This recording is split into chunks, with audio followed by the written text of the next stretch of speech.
Back to another video. I'm your tech guy Wayne. In the video today I'm going to walk you through what to do if your screen freezes or all of a sudden is not working. You can do what's called a soft reset, which will restart the phone using the exterior buttons, and usually a restart will fix whatever the problem is initially. So let's go ahead and give it a try. We're going to hold on the power. There we go. We're going to hold power and volume down, and we're going to hold it for about 10 seconds. And once the screen goes dark, that's how we'll know that the soft reset was successful. Power, volume down. Let's hold it until the screen goes dark. 1, 2, 3, hold.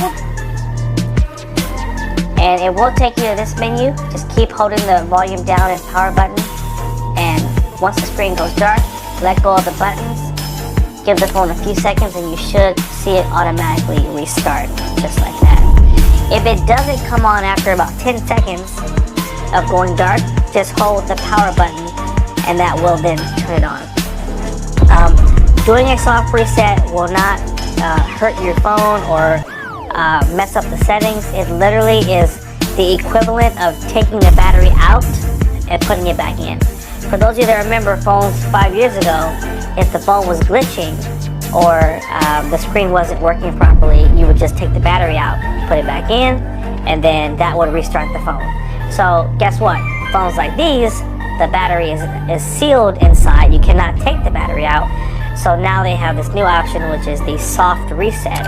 And again, holding the volume down and power for a few seconds will trigger that process of taking the battery out and putting it back in, so that the phone can just restart itself and hopefully fix whatever problem you were having. Now, if the soft reset does not help and your phone continues to glitch or your screen is not responsive, then I would recommend you take your phone to a service and repair center and see if they can try to fix the screen, or more than likely they'll have to replace the screen. So that is the next step if the soft reset does not fix your problem. Hope you guys found this helpful. Make sure you like, favorite, and share if it was helpful. Hit that subscribe button and stay tuned for more videos. Take care, and as always, have a good one.